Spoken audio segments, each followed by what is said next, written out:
दोस्तों, हम अपने जीवन में कई कर्म करते हैं, जैसे कि अच्छे कर्म, बुरे कर्म। हम जो कुछ भी कर्म करते हैं, हम जैसा कर्म करते हैं वैसा ही फल हमें लौट कर मिलता है। हमें बचपन से ही कहा गया है कि तुम जैसा करोगे वैसा ही तुम्हारे साथ होगा। और अक्सर देखा गया है कि किसी व्यक्ति के साथ कुछ भी अच्छा या बुरा होता है, तब लोग कहते हैं कि उसे तो कर्म का फल मिला है, और कुछ अच्छा हुआ तो कहते हैं कि शायद उसके पूर्व जन्म का कर्म अच्छा होगा। कर्म किसी को नहीं छोड़ता, इंसान को अपने कर्मों का फल भुगतना ही पड़ता है। ऐसा ही चला आया है और ऐसा ही होगा। एक समय की बात है, गौतम बुद्ध अपने शिष्यों के साथ बैठे हुए थे। हर बार की तरह शिष्य बुद्ध से सवाल पूछते और महात्मा जवाब देते, तो एक शिष्य कुछ चुप बैठा हुआ था। तब बुद्ध पूछते हैं, क्या हुआ, तुम कुछ पूछ नहीं रहे हो? तब वह शिष्य बुद्ध से पूछता है, क्या सच में हमारे किए गए कर्म वापस आते हैं? ये कर्म क्या है जो हर कोई कहता है कि कर्मों का फल अच्छा होना चाहिए, जैसा करोगे वैसा भरोगे? तब बुद्ध कहते हैं, बेटा, कर्म का फल हमेशा साथ आता है, वह कभी नहीं जाता। और कर्म क्या है, इसके ऊपर मैं तुम्हें एक कहानी सुनाऊंगा जिससे तुम्हें सब कुछ कर्मों के बारे में झांत होगा। एक समय की बात है, एक छोटे से गांव में दो मित्र रहते थे। दोनों काफी अच्छे दोस्त थे, बचपन से ही दोनों साथ रहते थे। दोनों आपस में काफी जुड़े थे और हमेशा सपने देखते कि दोनों साथ में मिलकर एक व्यापार खोलना चाहते थे।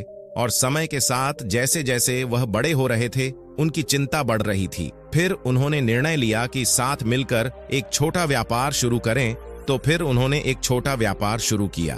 पहले कुछ समय तो व्यापार ठंडा चल रहा था, लेकिन कुछ महीने बाद उनकी मेहनत संगठन की वजह से व्यापार ने गति पकड़ ली और व्यापार बढ़ता चला गया। वह अपने दुकान को बढ़ाने और नए उत्पादन का विस्तार करने में सक्षम हो गए और अब धीरे धीरे उन्हें व्यापार के जरिए अच्छे खासे पैसे भी मिलने लगे। उन्होंने जैसा सोचा वैसा हो रहा था।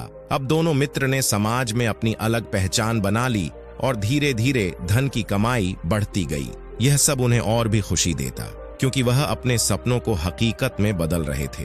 अब सब कुछ सही चल रहा था, संपत्ति भी बढ़ने लगी, मित्र भी काफी धनवान होने लगे। दोनों के पास अच्छे खासे पैसे आ रहे थे, किसी चीज की कोई कमी नहीं थी। अब वह व्यापार को और बढ़ाते हैं। गांव से शहर की ओर जाते हैं। शहर में जाकर एक बड़ा आलीशान होटल खोल लेते हैं।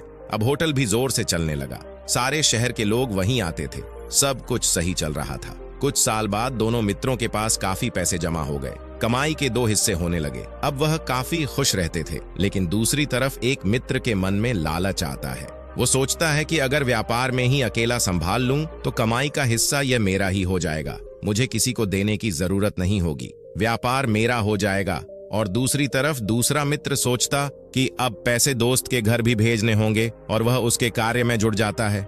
अपने दोस्त के घर पैसे भेज देता है और अब दोनों के पास भी धन की कोई कमी नहीं थी। कुछ समय बाद लालची मित्र का मन बदल जाता है, वो अपने मित्र को मारने की सोचता है। ऐसा ही चलते रहता है। अगले 1-2 साल तक लालची मित्र के अंदर अपने मित्र के प्रति काफी गलत विचार सोचता।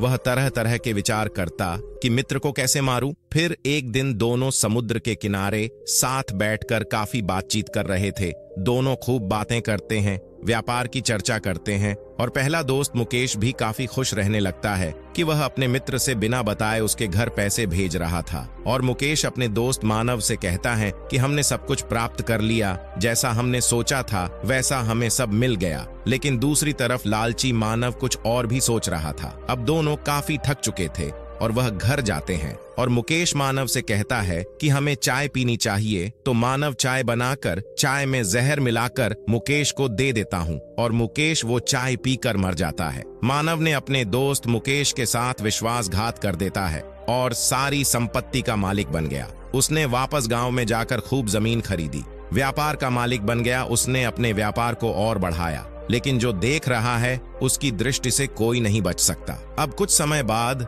मानव गांव का काफी मशहूर अमीर आदमी बन चुका था। उसके पास कहीं संपत्ति आ गई थी। फिर कुछ साल बाद मानव ने शादी कर ली और शादी के बाद उसे एक काफी होनहार आकर्षित पुत्र प्राप्त होता है। पुत्र इतना आकर्षित होता है कि किसी का भी मन लुभा ले और वह पढ़ाई में भी काफी होशियार बन गया था। अब मानव सोचता है कि मेरे पुत्र को मुझे बाहर देश पढ़ाई के लिए भेजना चाहिए, लेकिन इस समय मानव के बुरे कर्म उसको नहीं छोड़ते हैं। उसके बुरे कर्म वापस आ जाते हैं और मानव का पुत्र पढ़ाई के लिए चला जाता है। विदेश जाने के कुछ समय बाद ही पुत्र काफी बीमार रहने लगता है। मानव इलाज के लिए लाखों रुपए यहाँ से भेजता, लेकिन फिर भी कुछ नहीं हो रहा था। धीरे धीरे सारी कमाई भेज दी पुत्र के इलाज में, और पुत्र के इलाज में उसका काफी धन खत्म हो गया था। संपत्ति भी खत्म होने के कगार पर थी। धीरे धीरे जमीन जायदाद भी भेज दे, फिर भी पुत्र की हालत में कुछ सुधार नहीं आ रहा था।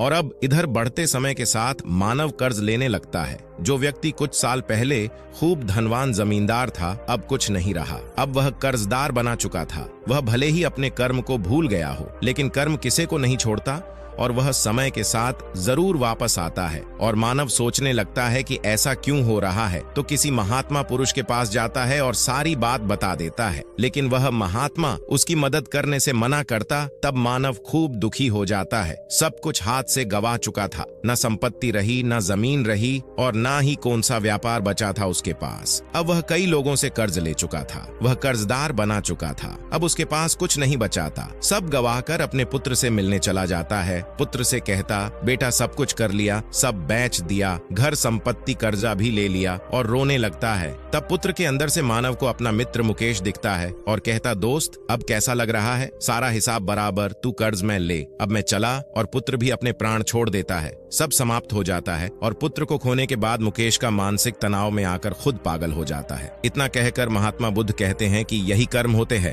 जो कभी किसी को नहीं बख्शते और शिष्य से पूछते हैं, इसलिए तुम जो भी कर रहे हो अच्छे कर्म करो।